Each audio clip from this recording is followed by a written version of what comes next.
Yo, what is up guys? I'm out here at super long range right now, currently talking to you on the new iPhone 17 Pro Max. I am so far away, it's crazy. I have it zoomed in all the way at 8x, and obviously you can see the mountain behind me is super compressed up to me, and it's just blowing my mind that this phone can zoom in so much. It took me forever to set up the shot because I forgot a monitor. Anyways, what I'm going to be doing today is taking the new iPhone 17 Pro Max out into the ocean free diving, and I'm going to show you what it looks like when you take this thing underwater. Now, I do have a case for it. Don't worry, I'm not going to try to raw dog the ocean. Of course, it is waterproof to whatever specification they say, but you know, when you take it into salt water, it can completely destroy this phone. So I don't want to do that when I literally got it yesterday. So as far as putting it in a case, there's not a ton of options because none of the case makers have had a chance to look at a new one yet and come out with a new case. So I checked out all my old phone cases and I decided which one was best. Now, both of these, the Pro Shot, I don't know which one it is, Pro Shot, whatever, and then the G-Dome Global, both of them are kind of customized. Like this one, you cut out a thing, and then this one, it has like a little spring action to fit it in. It could have fit into both of them. It wasn't perfect for the camera hole on this one. I could have bored it out a little bit, but I just don't like to fuss with that one too much. You can't interface the touchscreen underwater. Same with this one. I really wanted to be able to use the touchscreen underwater. So I decided to use the DiveVolk. It's not a sponsor, but I do have links with discount codes to all of these cases in case you want to check one out for yourself. I like this one the best. It works really well. I love being able to use a touchscreen underwater. That's like the big thing for me. But if I wasn't diving, or if I wanted to use the Pro Shot to not have to worry about the case, the Pro Shot might be better. It has its own app that they use. I like to not use an app personally, so that's why I went with the DiveVolk. Not much else to say. We're taking the iPhone 17 underwater. That's crazy. Let's go get in the ocean. So I tried to get a bunch of really diverse shots to kind of showcase the camera on this phone as a way to compare it to, for example, an action camera or a DSLR if you had a water housing, because it's kind of right in the middle between the two of those. It's good for selfies, and the fact that it's so small makes it a lot more convenient than a DSLR, but then it's kind of too bulky to be used as an action camera. Like, you're not going to put it on a selfie stick. So I got super lucky. Right when I got in, this spotted eagle ray came pretty much right up to me, and I just started taking videos. I think this first one is on 8x zoom, and then just a regular shot on 1x zoom, and I followed him around a little bit, and then I was like, okay, let me change some settings. I'll try to put it on ProRes log and really see how crazy we can make the colors on this. So first, you're going to see obviously ungraded. That's what it looks like fresh out of the camera. And don't be scared. All you have to do is just a couple quick things on Premiere Pro. It's super easy. You can look it up. I'm sure you'll find it. And then you get, boom, graded footage that looks beautiful. And this is honestly the best colored shot that I have out of the whole day. I kind of wish that I was always shooting ProRes log, but you miss out on some of the other settings when you have it on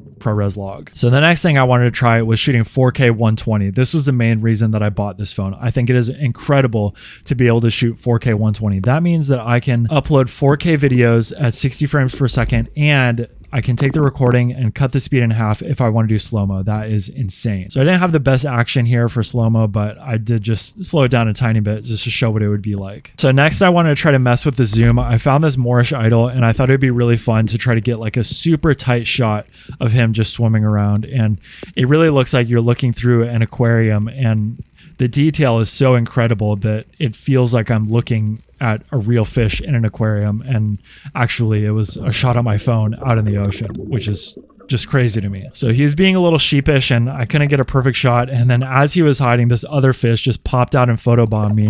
And he was so close. I mean, he's probably still like 5 meters away from me, that it was really hard to get a properly framed shot of him because he kept moving around. And, you know, the focus is moving around. There's little speckles in the water that it's trying to focus on.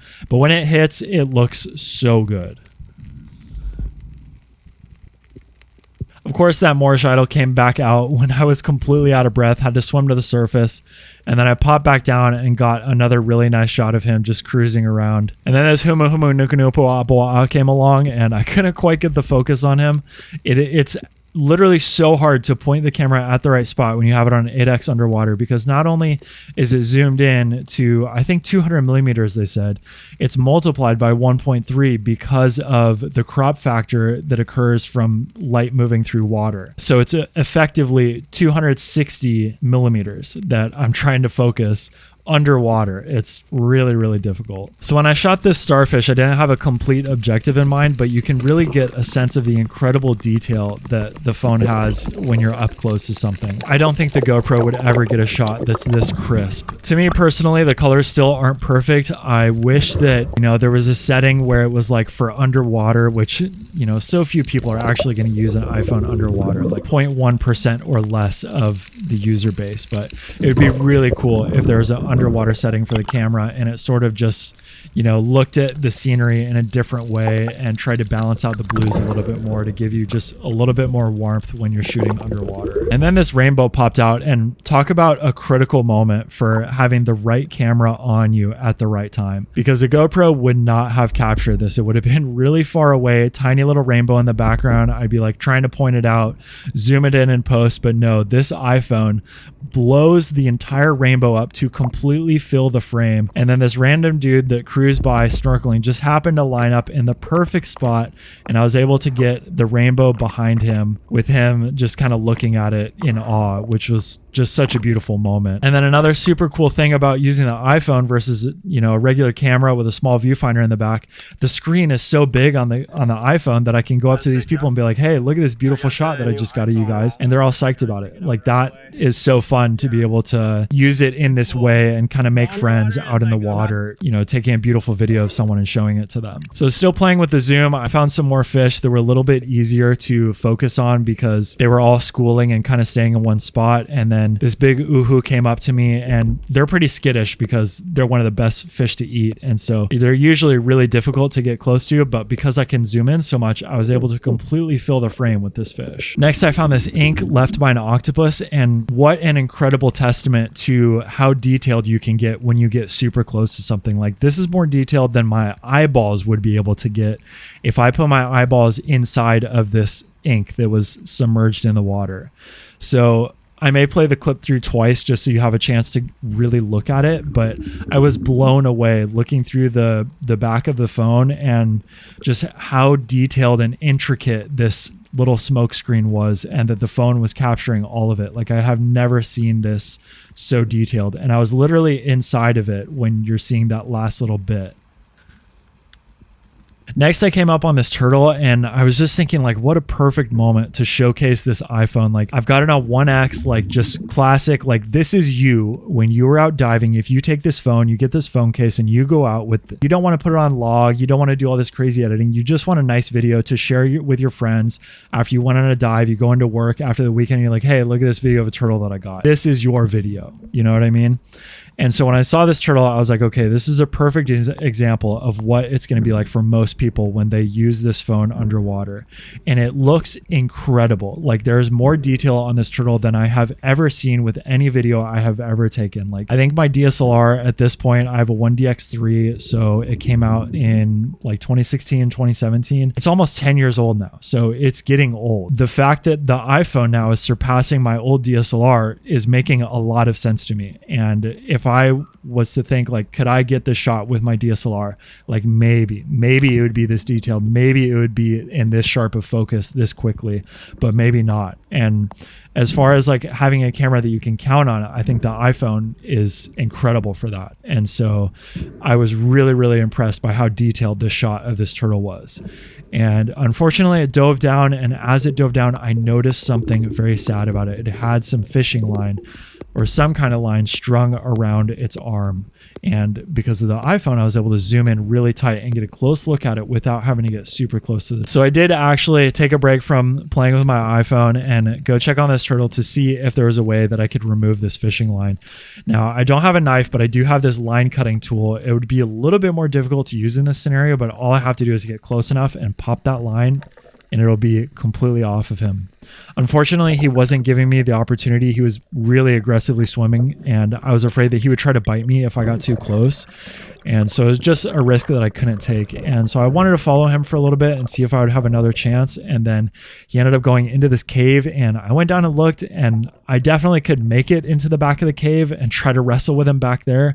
But I did go on this dive by myself, and I am like such a huge proponent of the buddy system. And so considering I was breaking all of the rules already today, I was like, okay, I'm not going to go in this cave while I'm by myself and risk my life for this turtle that doesn't even want the help. So unfortunately I had to give up, but maybe another day I'll run into that turtle and I can help him out. So next I found this omilu that was so close to me, and I was able to do a really good job tracking him with the 8x zoom. And I was down at like maybe 30 feet right here. So we're losing a lot of light, a lot of the red light. That's why it looks so blue, but really cool to get that zoomed in shot. And I saw this eel that he was hanging out with, and just incredible detail of these animals up so close. So I figured by now the dive was coming to an end. I pretty much got all the shots that I was looking for, and I just made my way over to the pipes. It's like this usual path that I go on at this particular spot. And then when I got to the pipes, I was like, oh, this would be cool to dive through this structure down here, take a little selfie. And this is like a perfect example of when you would definitely want an action camera and not the iPhone. The iPhone is too bulky.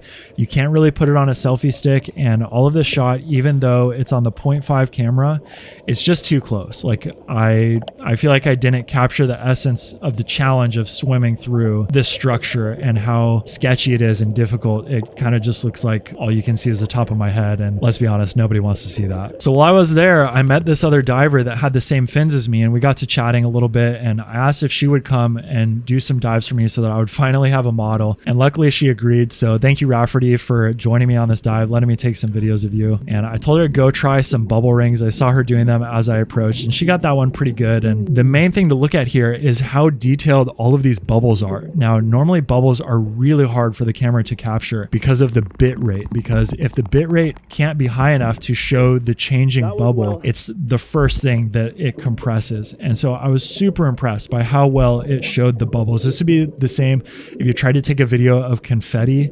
If you've ever taken a video of confetti yourself, you may have looked back at it and been like, wow, it looked way better in real life.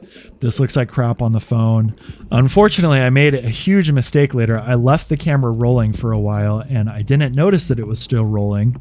And then I thought I was taking a video of these turtles as they swam by me, but I was actually recording nothing. And then when I finally popped it on was this clip that I got when I thought I was done recording because the turtles were far from me and the girl was in the way.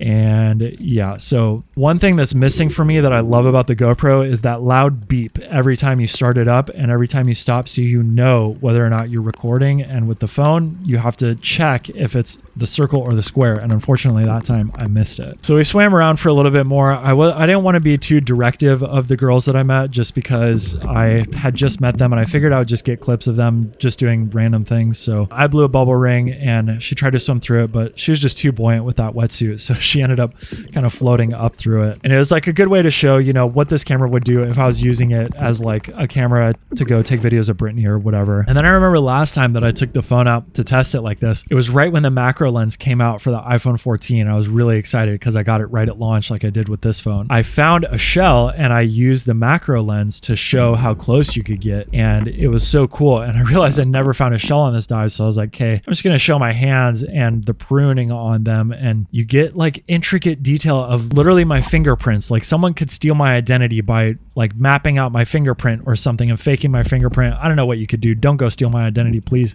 So staying out a little longer paid off because the dolphins came right up to me, and it was the perfect way to end this video shoot that I was doing. And I really, really wanted to get a super zoomed in close-up shot of one of the dolphins' eyes, like my friend Rachel Moore did with whales in Tahiti. I thought that those shots were so incredible, and I really wanted to try to get something like that. The dolphins move around a lot faster than whales do. I think the whale in that picture that she got kind of just sat still, and she was able to get a good shot at it, or it was swimming past multiple times. And these dolphins were just on the move and going very quickly. Now, this kind of makes me feel like the iPhone could snap focus a little bit better when you pop it into 8X. Like if I'm tapping the 8X button, I kind of want it to refocus right away and try to get a really, really crisp shot. And I knew that these dolphins wouldn't stay here forever, so I kind of stopped playing with the 8X, and I just wanted to make sure that I got a really good, clean shot. And sure enough, while I had it on 1X, this mom and baby came right up next to me, and it was just such a magic moment. And it's definitely one of my best dolphin videos ever because they're so close and it's in such great detail, and I was recording in 4K 60, so I'm really happy that I happened to be out there and I had the iPhone on me rolling and got that really great shot of the dolphins before they left. The last thing I found was this little crab friend Dale, and he was moving around a lot, and I realized after, when I'm looking back at this, is this was a great shot to show the challenge of exposing bright hands in the bright sun versus a dark black wetsuit. It actually did an incredible job. So you can see there's a couple times here where it overexposes because it's trying to balance the wetsuit. I wasn't touching it at all. It would have done great, I think, if I like set the exposure on her hands, but I'm impressed either way with it. And then on my way out, I just found this one last tunnel, and it's the final reminder that you still got to have an action cam with you on a selfie stick if you want to be doing little tunnels like this. And this one was literally so small that I had to crawl against the sand to get my butt under this reef, but super fun. I love doing tunnels like this where you can barely squeeze through them, but somehow you find a way.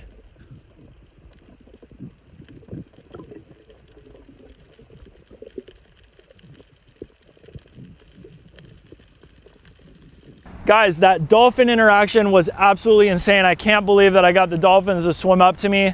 So now I'm gonna go home and look through the footage, and I'll give my final thoughts once I look at the footage on a monitor. I don't wanna just be looking at the back of the phone on the phone screen because it's like not big enough. Like, I know that that screen is really good. It's the best screen that they've ever had on an iPhone, but still I wanna see it like big, full screen on the monitor so I can really tell everything that I'm seeing and pick apart the quality and the focus of every single shot.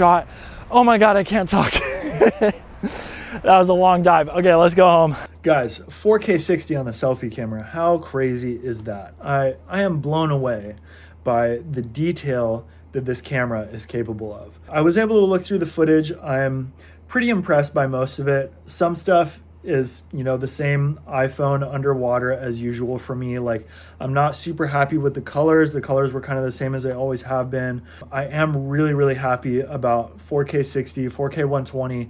The log was insane. I might actually just start bringing the phone out and shooting log, like when I know it's going to be a good day, and like when I have Brittany or someone else that I really want to take some really beautiful videos of, especially if I'm going to go out at like sunrise or sunset and I can get some like really incredible video footage, like stuff that you could sell as stock footage or something like that. Not that I would need to do that, but just I love capturing beautiful video, and I feel like this phone really is like the DSLR that I wanted, and I didn't have to go and get a whole new DSLR because I have the 1DX3. So if I want to get a new DSLR, I have to go mirrorless. I have to get a whole new set of lenses. I'm like 10 or 20K in the hole to update what I have now to be modern. And I just can't justify that, especially when I got this phone for $10 a month on my phone plan. Like, that's so crazy. My final thoughts, the TLDR version, I wish I shot everything log. I want to use the 4K 120 for something that needs it, like surfing or